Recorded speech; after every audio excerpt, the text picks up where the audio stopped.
beautiful souls. Welcome to our talk show, Positivity with Praveen. I'm your host, Praveen Gupta.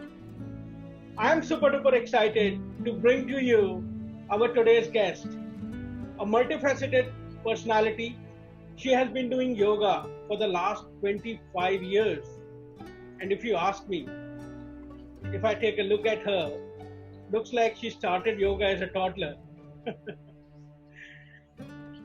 A small town girl from Nasik, computer science graduate, an MBA in marketing, yoga teacher from Yoga Vidyadham, the Isha Foundation, the Vipassana Center, internationally certified life coach from International Coaching Federation, Marshall Goldsmith stakeholder centered certified coach, international trainer and facilitator by the likes of Tony Robbins and Jack Canfield. If this was not enough, she loves to explore the world as a local, as a solo traveler. She has summited the highest mountain in Africa, Mount Kilimanjaro, and the phenomenal Mount Kailash. She has been published in many leading publications like Mumbai Mirror, Lokmat, Nasik Times. She has a huge fan following all over the world. She has a long list of coaches ranging from diversified age groups, 17 to 80-year-olds, and they all rave about her, how she has helped them uncover their mojo. She specializes in finding their mojo. She has done multiple sessions for Fortune 500 companies across the country. Oh boy, she has so much to her credit. I can go on talking about her. But without further ado, you beautiful souls, please join hands in welcoming the gorgeous, beautiful, and multi-talented Vasundhara Talware. Vasundhara, we are super excited to have you here today. Thank you, Praveen, for this marvelous introduction. Thank you so much. Thank you so much. I hope this conversation with you, Vasundhara, will add a lot of value to our viewers' life. We have often heard, find your mojo. This is often easier said than done. A lot of us find it difficult to find our life's purpose. How do you help people find their mojo? It's easier said than done because there's whole lot of beliefs that we develop as we grow, and this begins since our childhoods, and that's when we believe that we should be a certain way. We must follow this way of living. This is the way life is to be lived, by observing people, by learning from people around us, and also developing our own experiences. And then from there onwards, deciding this is how the life map is going to be. That's where we create our blueprint. So in order for one to follow their mojo, it takes immense amounts of looking inwards and not just addressing those beliefs. There are a whole lot of fears attached with those beliefs. Working on those fears, getting to the crux, to the core of, all right, what is your gift? Would you like to explore that gift? And would you like to take it to the world and gift your gift to the world? Make it a blessing for mankind, because we all are born with our unique sets of capabilities. There are dime a dozen coaches, but there's only one coach who will behave, act, be, and bring out your core, your magic out a certain way. Everyone's style is different. So what is it that you offer to the world that will help and add value to the world? That's how mojos are brought out, by working on the core, not on the surface level. All right, this is where you are in life. Where would you like to go? Set goals, run after goals, and after a decade, realize that, hey, you know what? I was all these years climbing the wrong mountain. I should have been there. so so that's about it. And there's nothing right and wrong about climbing the wrong mountains. I have done that myself, learned a lot, and as they say, everything in life stacks up. It all adds up and makes you who you are today. A sum total of all your experiences, the good, the bad, and the ugly. So that's my little contribution on bringing out the mojos in people's lives, besides all else that I do. Oh, this is such a noble thing. What motivated you to take this path of helping people find their life's purpose? Well, charity begins at home, right? So it all began with me. I didn't have a purpose in life. All I was doing was fulfilling my parents' desires, fitting into a bracket, a set mold that was defined by society. This is how much you need to get educated. This is how you need to behave in society. This is how you need to speak. This is how you need to laugh. These are the words you got to say, and these are the words you are supposed to not mention in the world outside. So, having brought up in a very orthodox family, I had more don'ts than do's in my life. So with that, of course, there was no question of exploring my mojo. There was no way. So computer science, there was no relationship with who I was, what I wanted to be, and my graduation in computer science. The next step I got in was my post-graduation from Jamnalal Bajaj. Again, management, business, not my mojo, yet just because some of my friends were doing it, and I wanted to prove to the world that I'm not a dumb child. I was a very average, low percent, average person scorer in school and college. So I wanted to prove to the world that, hey, you know what? When I set my mind on something, I too can do it, and I'm not dumb. So for that, I went and got ahead a post-graduation degree from one of the top 10 B schools in the country. And then I realized, hey, you know what? Why all this for?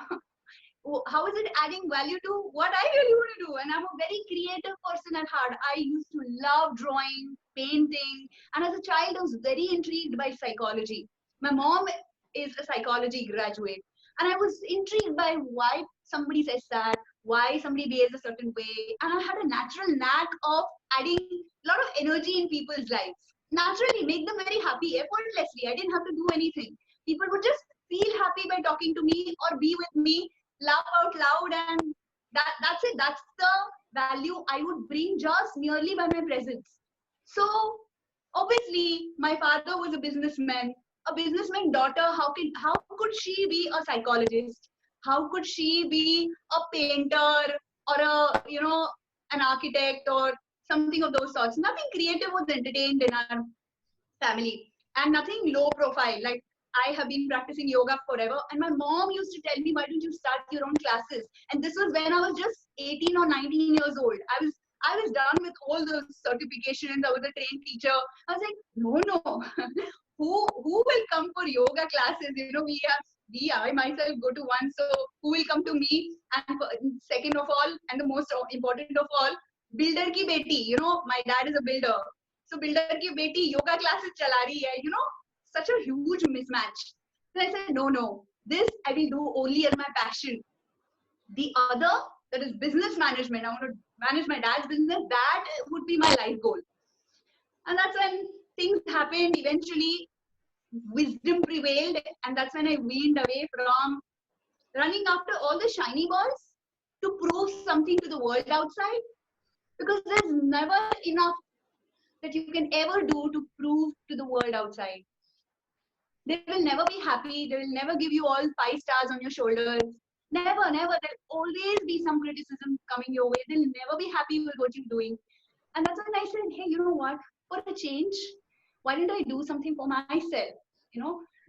It's fine. I may earn 1/10 of what I was earning back then, even when I was working in a job with a multinational Intel Technologies, even when I was hired by a big data analytics company as the director. even when I had so many offers to be hired as a CEO in so many of my contacts, when I was looking for a job, I did not choose all that. I chose this path because this is me, adding value to people's lives, bringing out that crazy, wild person. And when I say wild, not that mad wild that we see on TV or read about, but when I say wild, there is a wild person in all of us that is so attuned with his or her intuition, driven by the intuition, but nobody wants to listen to the intuition. People only want to look at the world outside and listen to the world outside. Nobody wants to tune in.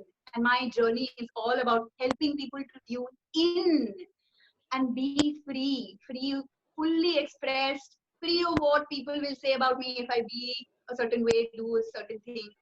Just be that free, fully expressed human being.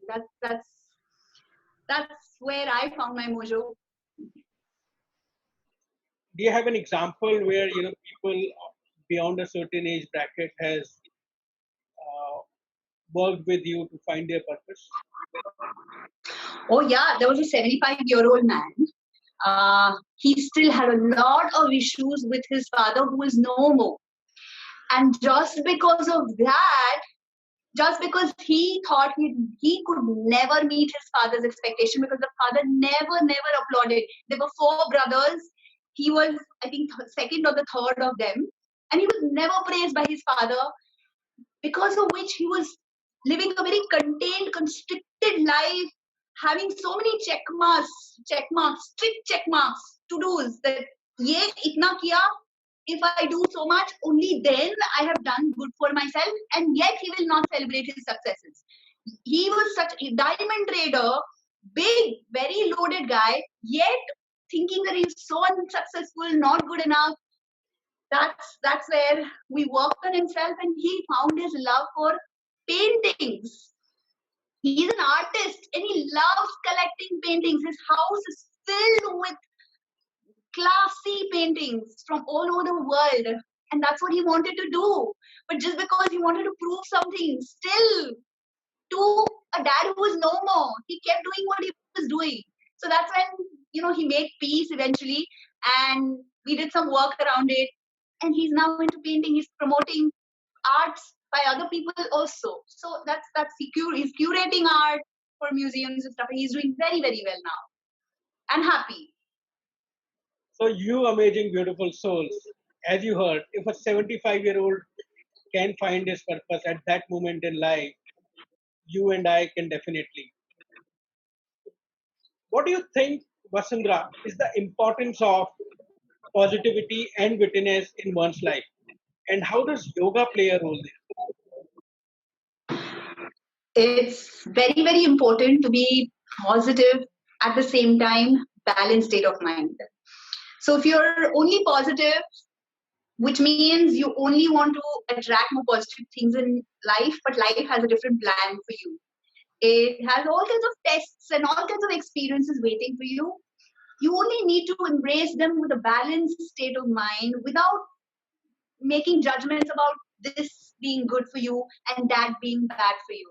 And this comes with the practice of yoga. Yoga is where you are in a beautiful, tranquil state of mind where anything is fine. Every lemon that the world throws on you is welcome. You make a lemonade out of it, or for that matter, even nimbu pani, right? Our traditional. So do the best with what you have. Be resourceful, and that brings about a positive change as an outcome of your tranquil state of mind, of your samatvam bhava, samata bhava. That's the outcome. Positivity is outcome. Wittiness is an outcome. Abundance is an outcome. You feeling fully expressed and free about your own self is an outcome of coming from a very peaceful, tranquil state of mind. And if I remember correctly, Vasundhara, you did an astonishing experiment on food to prove the power of words and energy beyond any doubt. Yes.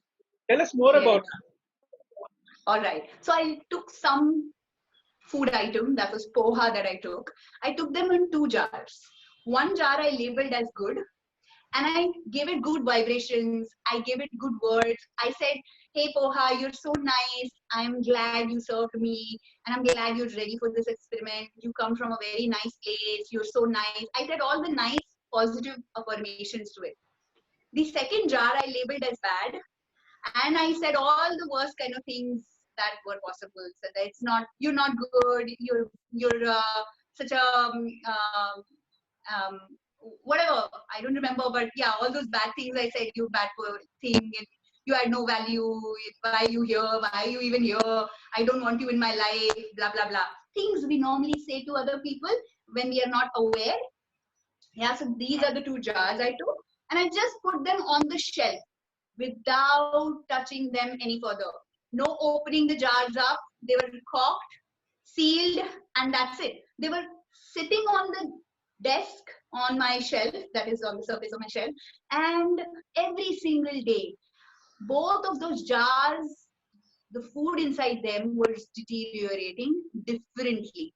The one I gave positive energy and labeled good was deteriorating much slower and in a nicer way, lesser fungus, lesser decay. While the jar that I labeled bad was decaying far more fast and was ugly to look at. So that was a very powerful experiment to know that this is what happens when you give out all bad vibes, bad words, bad energies. Sometimes you don't even have to say things. You just feel something. And we saw what happens to something outside of you. That is this jar A and this jar B. The same thing happens to you too. As they say, when you become angry, the first person that gets punished is you. So just imagine what kind of poison you create in your body, what it must be doing to your organs, your blood, your vessels, your arteries, your cells. Just imagine. Just because we can't see it doesn't mean that it's not happening.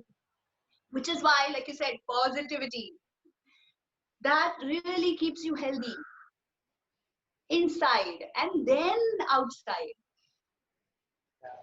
Vasundhara, you have this phenomenal concept, energy boosters versus energy vampires. Tell us 3 things that we do in our day-to-day life that are energy boosters and 3 things that are energy vampires. Sure. So energy boosters are something that boosts your energy, as simple as that. And energy vampires are something that suck your energy, like a vampire sucks on your blood. So the 3 positive energy boosters that I follow in my life is 1, the yoga practices. Every single day of my life. Even if I have to go somewhere, report at 8 a.m. for a workshop that I may be conducting, I will wake up at 3:30, finish my practices, only then start my day.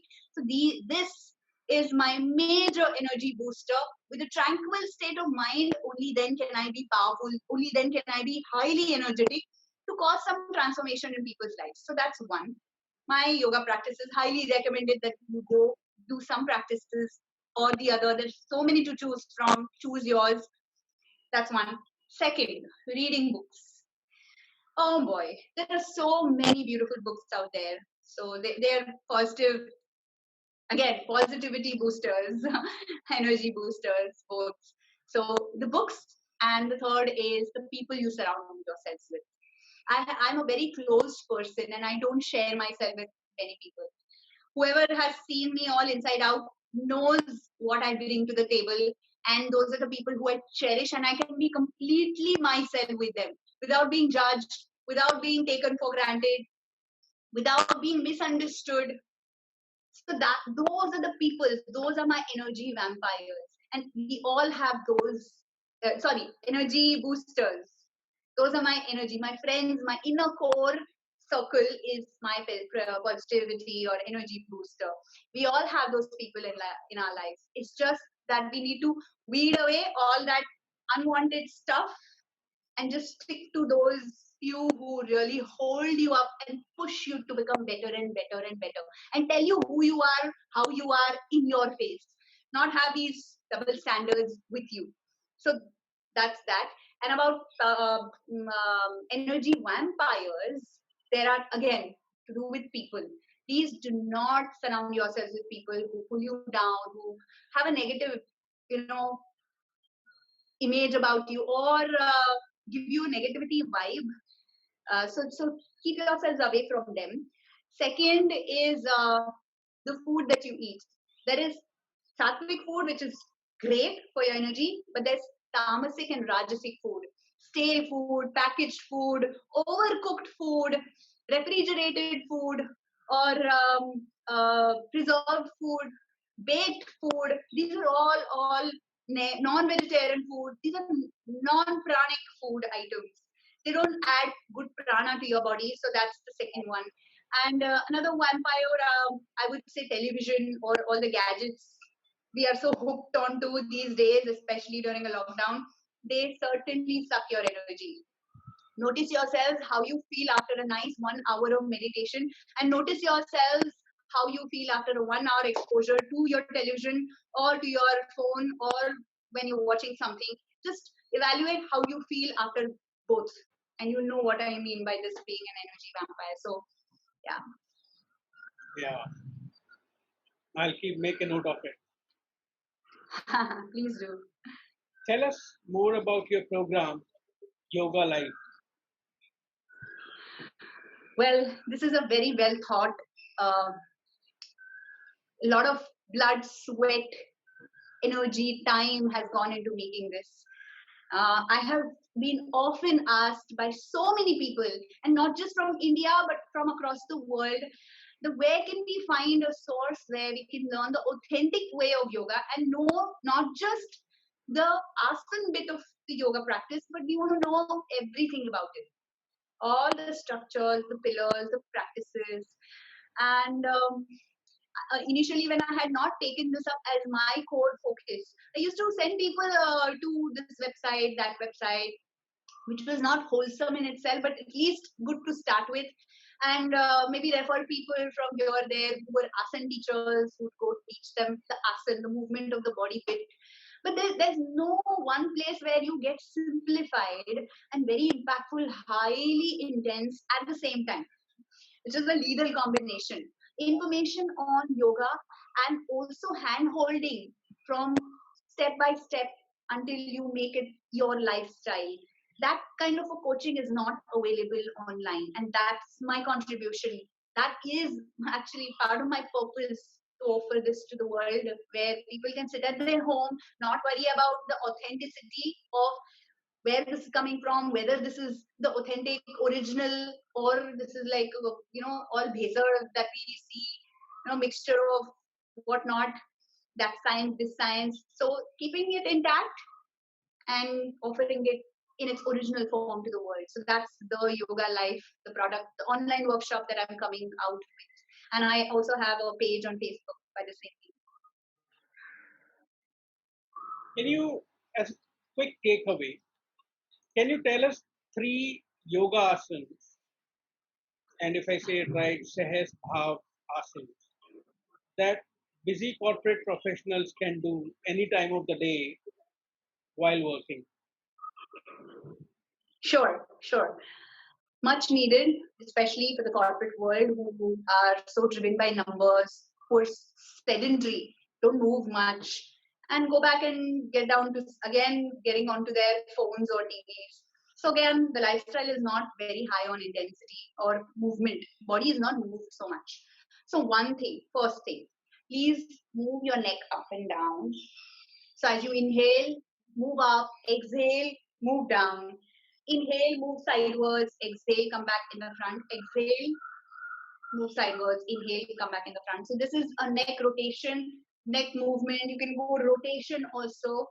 So this is great for your neck because we're always looking down. Notice we're looking down, we're playing on our phones or doing whatever we are doing on phones, we're down. We are on the laptops, we're looking down. We're reading a book, we're looking down. We're cooking, we're looking down. There's always this. Eventually what happens is, I've seen so many of my clients have a hunchback. They don't even sit straight. Even sitting is a science. So first practice is The straight you sit, the better it is for the energy to flow through you. Yoga is a science of geometry. It is not some fancy asan kar liya and you are like a rock star. No, it's all about geometry. You sit straight, your spine is straight, you're receiving more, you're flowing more, and you eventually do the right things through your body. Eventually, the universe wants to send out messages through you. And if your body is like slouching, all constricted, what message you're going to give to the world? Illa. So the posture. So the first one is please move your neck because it'll loosen up. Otherwise, you will get problems in your neck eventually. Yeah. so first the neck. Second, for the posture, keep a small ball. It could be a tennis ball or a cricket ball. Keep a small ball behind your back, just behind your lungs are. So if this is the middle of your chest, just behind this spot at the back, keep a ball and sit back. So with the back of the sofa or the chair, a chair is an ideal place. Chair, between the chair and you, there is a ball, and with the ball is what you will push against the chair, which means you're always sitting upright. This is helpful for the corporate people because they are always slouching. They don't realize, but eventually they start slouching. And then they start getting lower back pain also because of the wrong posture. So this is the second. And the third one, again for the corporate world, is squeezing in your fingers. And bethe, while you're seated, also squeezing your toes. So why this? Because again, not much movement, you're constantly typing, a lot of acid or toxin is getting stored in your joints, eventually leading to joint pain. If you notice, neck is a joint, shoulder is a joint, wrists, fingers, joint, knees, back, kamar mein dard, these are joints. हमें joint pain क्यों होता है? That's because they aren't moved. You don't move our joints. So to begin with, you asked me for 3. These are the 3 I will say. I'm sure we should do one more session specially for corporate professionals, what they can do. That would be amazing. Definitely. What is one piece of advice that you will give to our viewers?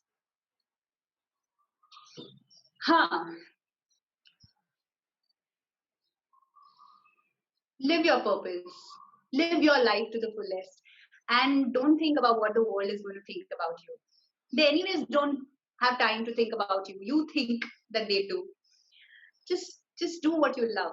Find your love for whatever you love doing and just do it. You are blessed. The universe will open up so many ways for you to pursue that and give you the money also that is required for you to live a good life, So it's just a matter of you pushing yourself, showing some courage and taking that leap forward. Find your mojo. If you find your mojo. I'm sorry? If you find it difficult to find your mojo, go and connect Vasundhara on the email ID given to her, and she will help her out. So this brings us to the exciting section of this conversation with Vasundhara. 60 sets cookie challenge. Vasundhara, are you ready for the challenge? Do I have a choice? Yes, I'm ready. Yay, bring it on. So here is the first question for you. What did you want to become when you were a 10-year-old? A builder. What would you do on planet Mars for fun? For fun, meditate. That's fun for me. What compliment does people give you the most? That I'm very positive, I'm highly energetic, I have a beautiful smile. Most expensive thing you have ever bought? A Louis Vuitton bag. If you could be any animal, what that would be? Woo! A lioness. What would you do with your 15 minutes of fame? Oh, I would make everybody plant trees and tend to the Mother Earth, clean up the waters, and do everything that I can in my capacity to clean up the world. It's so cluttered with our existence. Vasundhara, it was such a pleasure talking to you today. Thank you for coming on our show. Thank you so much, Praveen. Thank you for your wonderful questions and for your time. Thank you so much. Loads of love to you. Mwah. You beautiful souls. If you like this conversation and would like to enjoy more such conversations, please subscribe to our channel PositiWitty. Bye bye.